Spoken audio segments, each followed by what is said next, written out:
O relapso vai tomando conta, né? Que o pastor Alexandre pregou aqui, faz tempo que eu não prego. E ele prega de sapato vermelho, de camiseta. Então eu acabei esquecendo o paletó. Não é que está muito calor mesmo. Estava muito calor na hora que saí de casa, mas faz um tempo que eu não prego.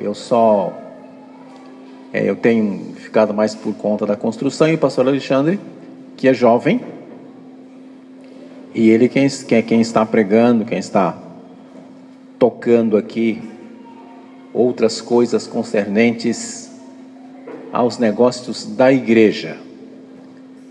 Sei que os irmãos vão estranhar, porque ele brinca muito, e hoje tem um sujeito muito sério diante de vocês. E naturalmente não vai ter muita brincadeira, não é? Então ninguém vai rir, vai ser todo mundo sério, sai daqui todo mundo sério, todo mundo bravo, né? Hoje é diferente. Ele é meu filho, mas eu não ensinei a brincar no púlpito, não. Ele aprendeu sozinho. Amém? Vamos então abrir as nossas Bíblias. Amém. É isso mesmo, é desse jeito. Nós temos que gostar da Bíblia. A hora que fala de abrir a Bíblia, vamos vibrar mesmo, porque tem países aí que não se pode abrir Bíblia, não pode nem entrar a Bíblia lá. Então, Gênesis capítulo 22, um versículo só, versículo de número 8. Gênesis 22, versículo 8. 8. Respondeu Abraão: Deus proverá para si o cordeiro para o holocausto, meu filho. E os dois iam caminhando juntos. Vamos ler juntos?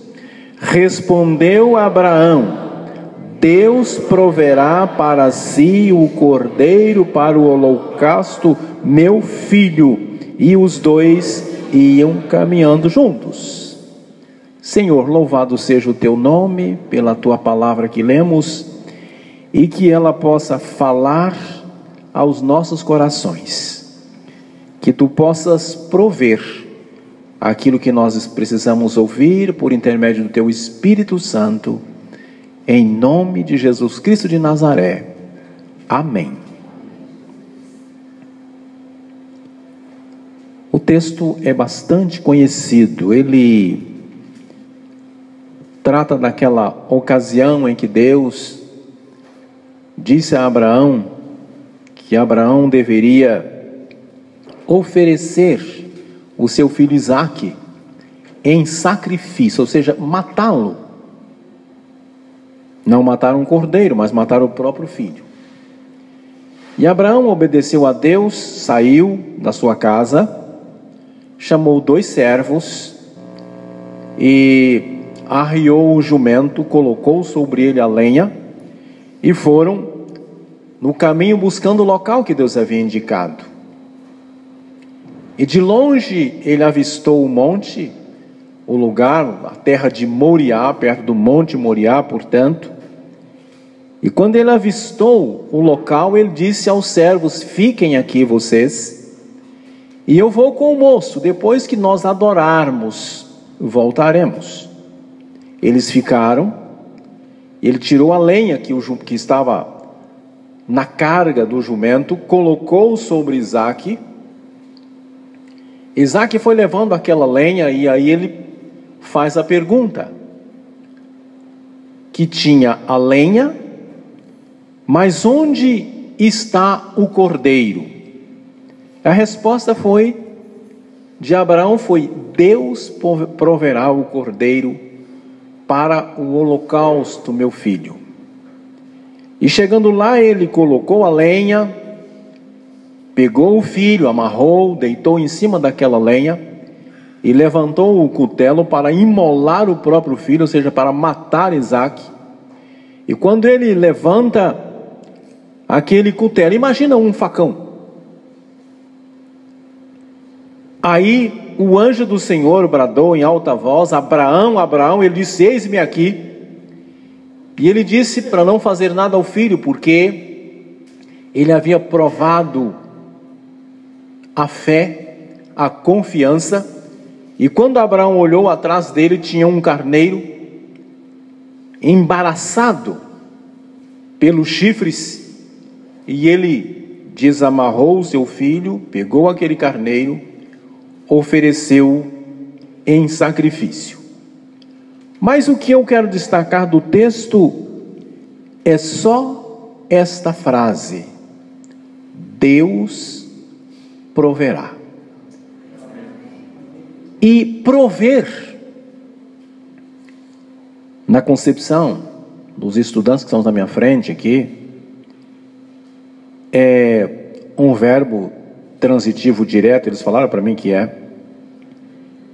E significa tomar, providenciar, dispor, ordenar, abastecer, fornecer, cuidar, munir ou socorrer. Eles também me disseram que é um verbo de segunda conjugação, que ele começa com uma consoante bilabial sonora e termina com outra consoante, uma consoante palatar áspera. Tudo eles me disseram. Por isso eu falo, se não for verdade, conversa com os estudantes aí. Então, isto, quando Abraão fala, ele fala, tudo isto Deus proverá. Mas eu quero conversar com os irmãos esta noite sobre o que Deus provê. A palavra de Deus diz que Ele provê todas as coisas. O apóstolo São Paulo, escrevendo aos Romanos, ele diz que Deus não poupou o seu próprio Filho, entregando-o por nós, como não nos dará com Ele todas as coisas? Então Ele nos dará tudo, então Ele proverá todas as coisas. Provê desde a frutificação em nossas vidas, que o capítulo 15 de João fala tanto sobre a videira verdadeira e que nós devemos frutificar. A parábola do semeador de Lucas capítulo 8 fala de frutos. Fala que o lavrador foi semear a sua semente, e ali levantaram contra eles todas as criaturas. Vamos dizer que a natureza inteira levantou contra ele. Você vai dizer, pastor, mas não. Quem levantou contra ele foi o homem que pisou, foram as aves que comeram, as pedras que secaram, e os espinhos que sufocaram. Mas acontece que eu não vou discutir a natureza do ponto de vista científico, mas do ponto de vista filosófico, a filosofia diz que a natureza se divide em 4 partes: a natureza vegetativa, a natureza sensitiva, a natureza humana, que é a racional, e a natureza insensível. A insensível combateu nas pedras, a vegetativa nos espinhos, a racional nos homens e a sensitiva nas aves. Então diz que houve tantos problemas, mas em nenhum lugar a parábola menciona que a semente não veio frutificar por causa do sol ou por causa da chuva, mas foi pelos embaraços dos espinhos, pelo pisar dos homens, pela dureza das pedras. E por que não pelo sol e pela chuva? Porque o sol e a chuva são providências de Deus, e quando a semente não frutifica, não é da parte de Deus a falha, mas é da parte nossa, ou da parte da natureza. É sempre assim que funciona, sempre assim foi, e assim será. Então deixou de frutificar por isso. E ele estava ali mostrando a maneira de prover a salvação. E quando o Senhor da seara, Jesus Cristo, ele sai do campo que é este mundo, o campo da semeadura, a palavra de Deus diz que as pedras se quebraram para fazer-lhe caminhos, e os espinhos se teceram para fazerem-lhe coroa. Mas nestes espinhos, nessa coroa, naqueles cravos, ele estava providenciando a nossa salvação, porque Deus proverá, diz o texto, e Isaac era antítipo de Cristo, e Jesus Cristo é o tipo. A palavra de Deus até dos espinhos e pedras triunfa, e até nos espinhos e pedras ela nasce. Tal é a providência de Deus. E aí o texto está dizendo: Deus proverá. Deus provê fé, amor e esperança. Questiono essa questão que está lá em 1 Coríntios capítulo 3, que permanece a fé, a esperança e o amor. Não duvido, não é isso, mas eu tenho o direito de interpretar, talvez até diferente de alguns, mas vejam bem, quando ele fala dessa providência, e vem falando de permanecer fé, esperança e amor, é porque a fé está sublimada a estar com Deus, porque sem fé não entra no céu.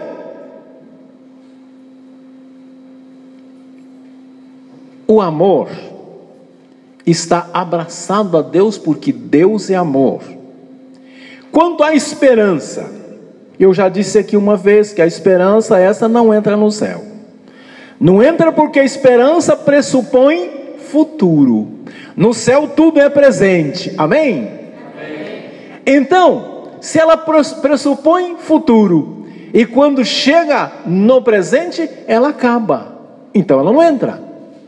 É ir para o céu a fé, a esperança, o amor, o espírito do cristão que faleceu, mas quando chega lá, entra o espírito, entra a fé, entra o amor, a esperança volta da porta. Por quê? Porque fé é Deus crido, porque amor é Deus amado, enquanto que esperança é Deus visto, e uma vez que não pode ser visto, ela não entra. Mas a providência de Deus, quando Abraão diz que Deus proverá, é tão grande, é tão importante, que Deus, na pessoa de Jesus Cristo, abre a porta do céu, sai do céu, vem à terra, e vai até a cruz, e lá ele morre e nos enche de esperança, embora não entra lá, mas ele veio satisfazer a minha e a sua esperança. Amém? Ele veio fazer isso. Aleluia, ele veio cuidar disso. Deus proveu fé nos companheiros de Moisés. Mandou que que Moisés levasse Nadab, Arão, que era o sacerdote, Abiú, e os 70 anciãos de Israel. E Deus estava providenciando fé. Tem um texto na palavra de Deus que é tão bonito, tão lindo, que fala assim: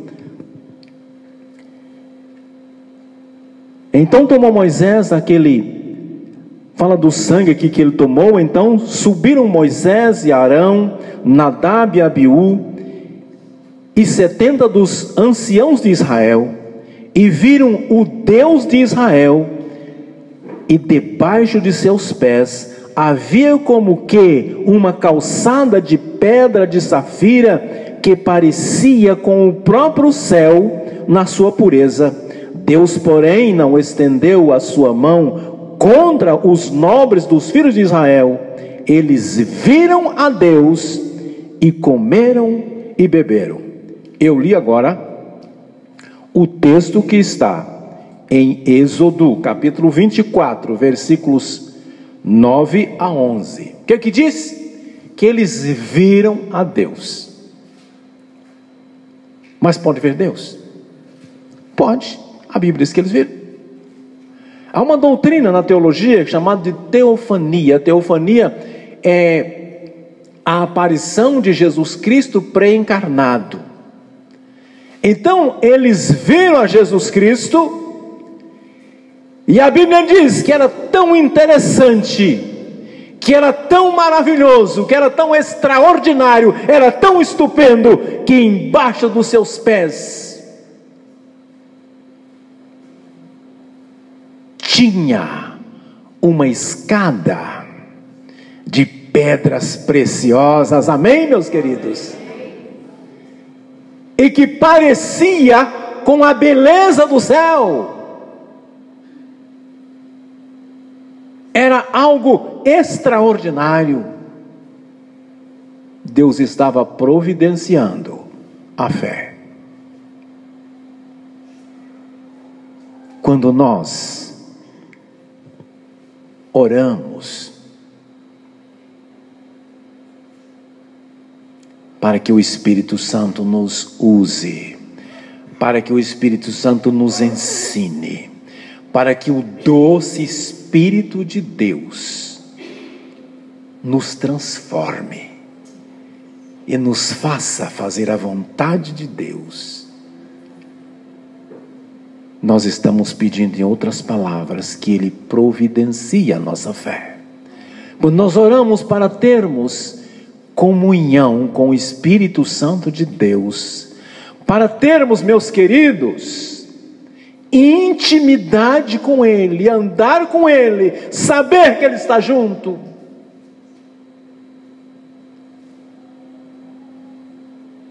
é pedindo para Ele providenciar. Deus, para Ele prover, Deus proverá. Alguns exemplos da provisão de Deus, Deus provendo. Pensar primeiro em Darwin. Darwin, ele espalhou a teoria da evolução, e até aí, tudo bem, até hoje se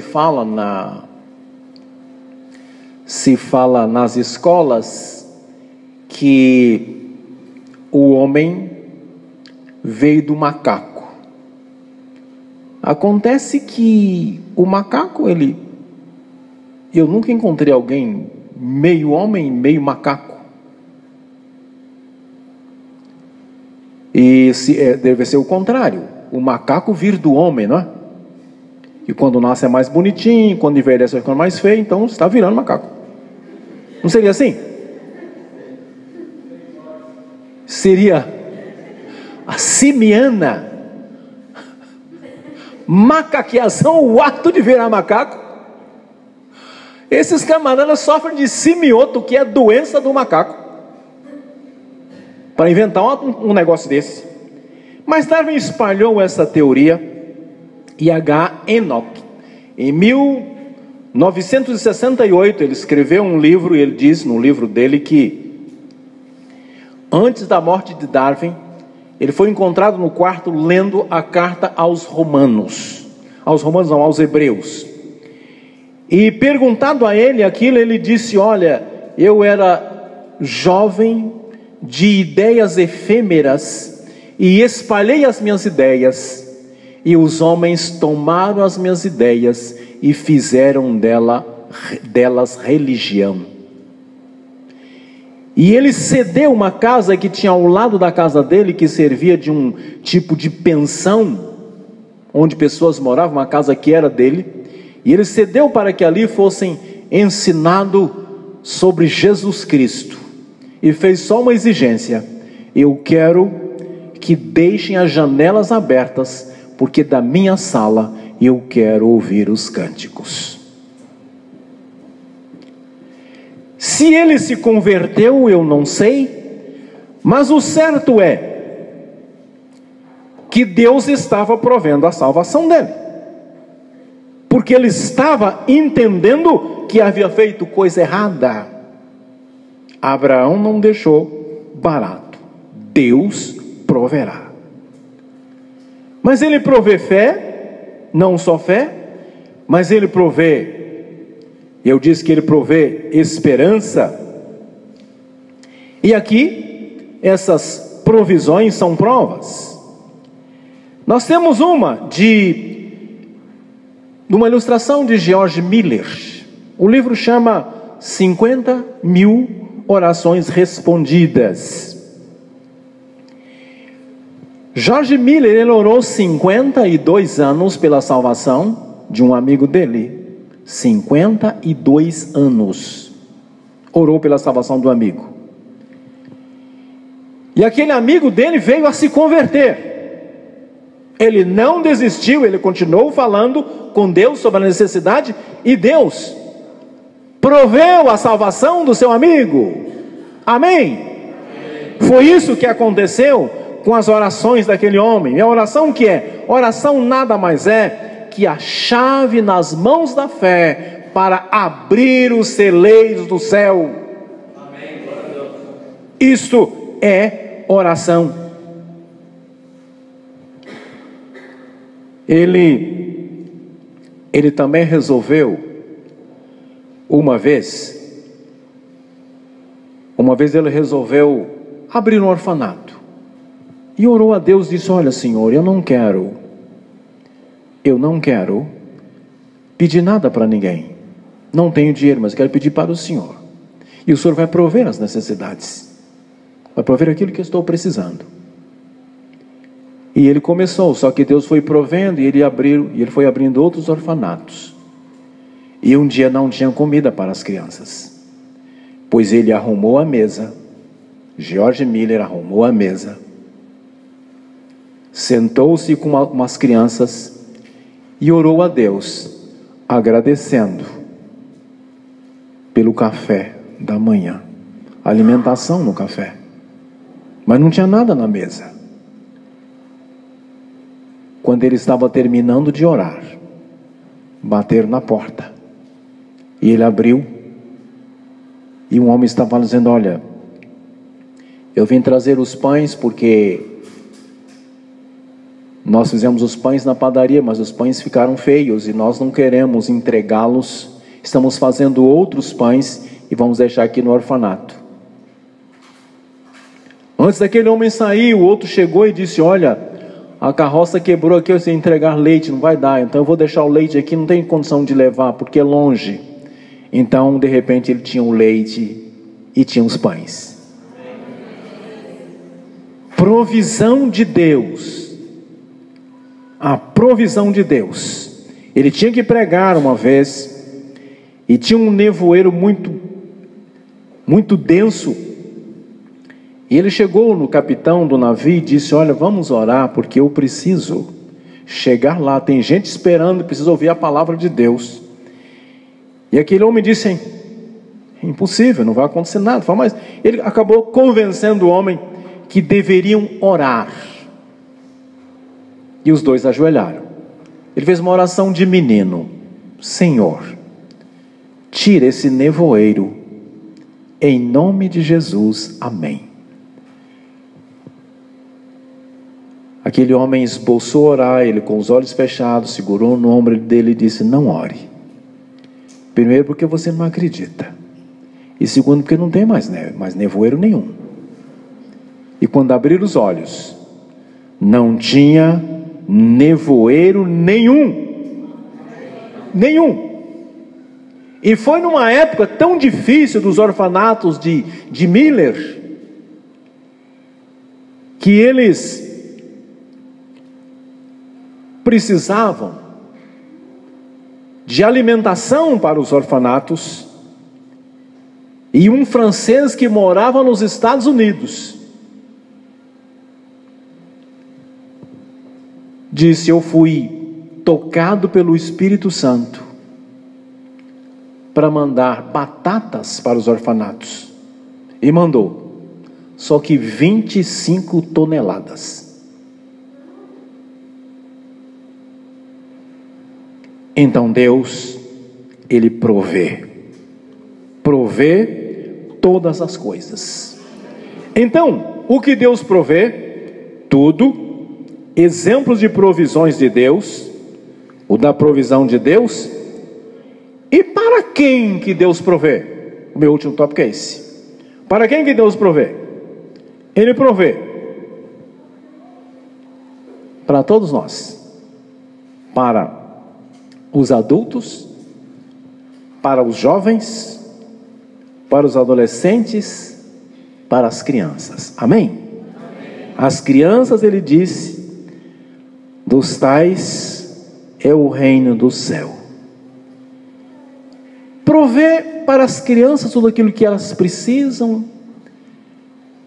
tudo aquilo que elas necessitam, usam os pais para cuidar delas, e assim por diante. Para os adolescentes, tem adolescentes aqui, não tem? Quem é adolescente? Levanta a mão aí. Não tem adolescente, não? Será que é só eu?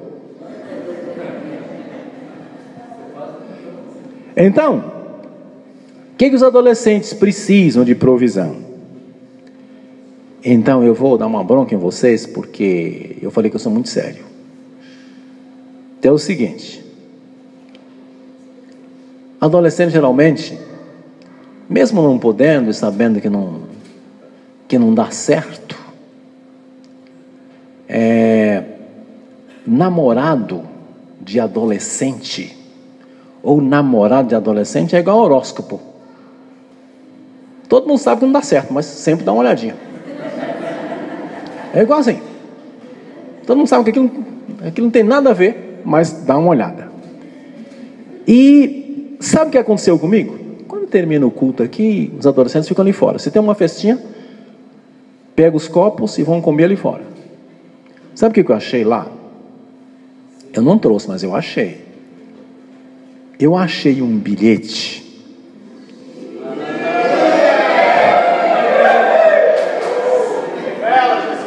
Eu achei um bilhete de um adolescente. Não sei se ele está aqui. Para uma adolescente. Ela gostou tanto do bilhete que jogou fora, porque eu achei na segunda-feira. E no bilhete, um dos dizeres do bilhete era: eu te amo. E eu acho que ela não quer mesmo, né? Então eu dei a maior força para ele. Eu cheguei nela e disse: olha, ele é tão feio que quando ele entra em casa a mãe dele chora. Eu não fiz isso, mas dá vontade de fazer. A mãe dele chora. Então, o que nós verificamos, que talvez seja isso, namoro. Daí que eu encontrei o bilhete, com esses dizeres. A questão de ser feio ou deixar de ser não é problema, porque a beleza, ela consiste no olhar de quem contempla, não é? De quem contempla. E se a pessoa é convertida, a Bíblia diz que é o rosto, que o coração alegre formoseia o rosto. Não é isso? Mas pode se conversar em vez de um bilhete desse para o pastor achar no outro dia e falar isso com vocês, se vocês ficarem, só não vou dizer quem, e falar isso aqui. Mas se pode falar. Eu tenho dito aos irmãos que a mulher é bonita e o homem, ele precisa ser inteligente. Porque ele é feio mesmo. Não tem por onde. Não tem por onde. Não tem como. Lá em casa nós éramos em 7 irmãos. E os homens da família eram tão feios, mas tão feios, que naquela da cegonha trazer, ela dava 2 viagens. Uma para trazer e a outra para pedir desculpa para a mamãe. Desculpa pela coisa que eu trouxe aí. Então a gente sabe que é assim. Mas é só falar. E eu vou te ensinar. Quem sabe assim.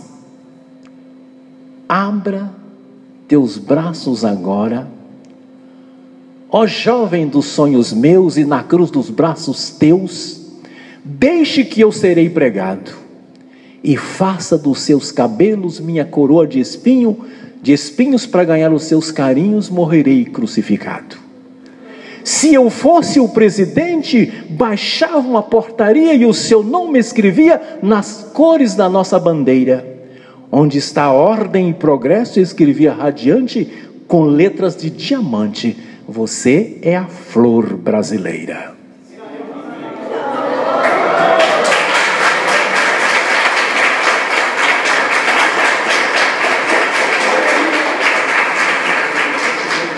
Para Deus prover, precisa saber falar. Faça um juramento. Eu juro por estas tranças e pelas chamas que lanças desses teus olhos divinos, eu juro minha inocente embalar-te docemente ao som dos mais ternos hinos. Pelas ondas, pelas flores que se estremecem de amores, da brisa um sopro ativo, eu juro por esta vida cair-me a teus pés, querida, humilde como um cativo. Pelos lírios, pelas rosas, pelas estrelas formosas, pelo sol que brilha agora, eu juro dar-te, Maria, 40 beijos por dia e 10 abraços por hora. Ah, que mentira desgraçada! Mas tudo bem! Mas tudo bem! Deus só vai prover se você souber falar, mas escrever bilhetinho para eu achar?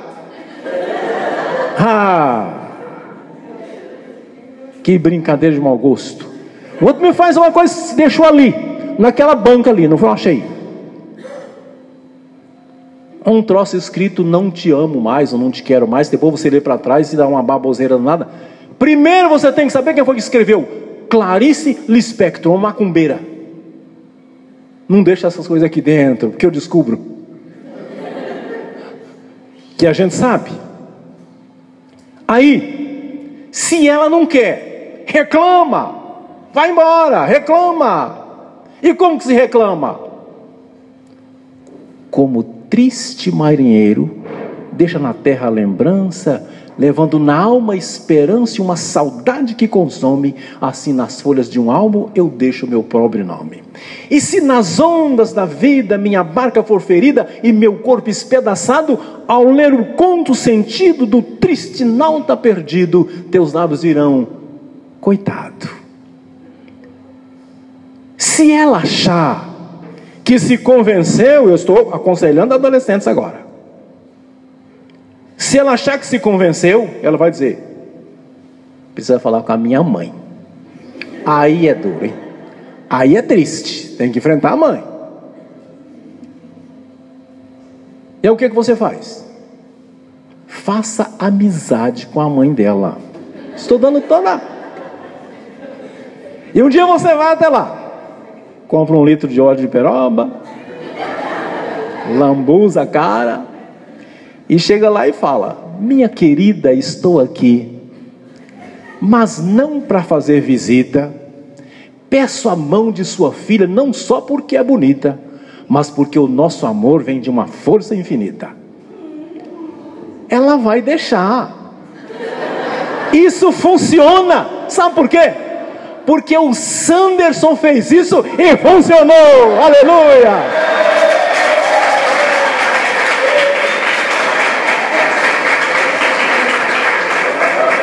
Ele está namorando, mas foi desse jeito. Foi dessa forma.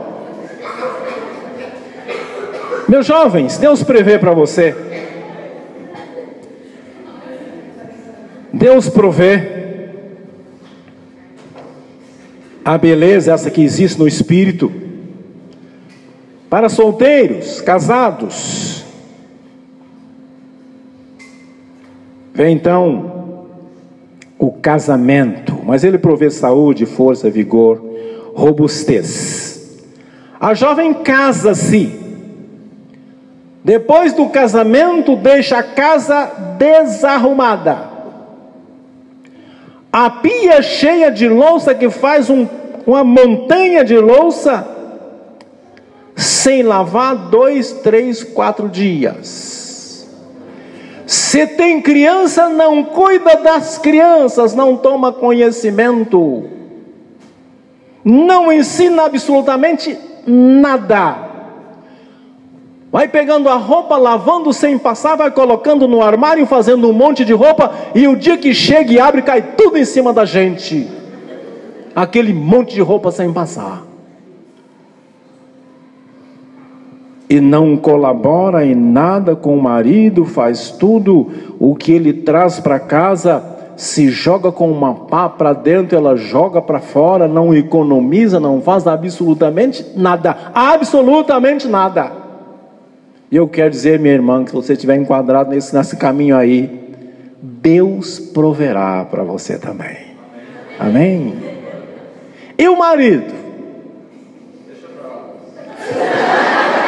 Ah, mas não deixa mesmo? O marido é aquele que quando casa, antes de casar é aquela beleza, aquela maravilha, não é? Depois que casa, é aquele relapso total. Tem carro, a mulher não dirige. Vai com o carro para trabalhar, para passear. Se estiver fora de casa, a mulher anda de ônibus enquanto ele anda de carro. Não leva a mulher de jeito nenhum numa pizzaria, ou num restaurante, numa churrascaria. Não vai numa sorveteria, não faz nada por ela. Trata mal a mulher como se fosse pior que empregada dele. E eu quero dizer que se vocês estão nessa situação, se tem algum casal aqui nessa situação, Deus proverá. Vai prover um belo de um divórcio, porque ninguém aguenta uma praga dessa. Quem vai suportar? Um casal que anda tão mal, tão esquisito assim, que o cão que é malvado chora de dó. Você vai fazer o que com uma coisa dessa? Quando Abraão diz Deus proverá, pode prover também um divórcio. E eu estou dizendo com experiência. Eu fiz um casamento uma vez, e os noivos eram enjoados. Vamos casar lá na Igreja Batista de Vila Mariana. Eu saí e fui lá, fiz o casamento. A vida deles era mais ou menos desse jeito que eu falei, desse jeito que eu pintei aqui. Um dia eles chegaram no escritório. Nós queremos nos separar. Eu falei, só tem uma diferença, que o casamento foi de graça, mas divórcio, mas separação eu cobro. Ah, pagaram. Pagaram, eu fui no fora, beleza. Foi consensual, foi rapidinho, eu assinei, eles assinaram, e maravilha. Eu falei, só que aqui é outra situação, outra coisa. Mas eu quero dizer aos irmãos, para que quando Abraão disse Deus proverá, ele sabia, ele conhecia tudo isso. Eu quero concluir dizendo que Deus, ele proveu, conforme disse a Abraão, e de Isaac veio Jacó, e Jacó se tornou Israel, e de Israel o Salvador. Ele estava provendo para nós a salvação. A provisão de Deus, ela pode parecer pouco para quem quer demais. Pode parecer muito para quem nada quer. Mas eu quero dizer que a provisão de Deus, ela é suficiente para quem tem a missão de servi-lo. Amém? Que Deus abençoe a sua vida. E como eu prometi, hoje foi muito sério.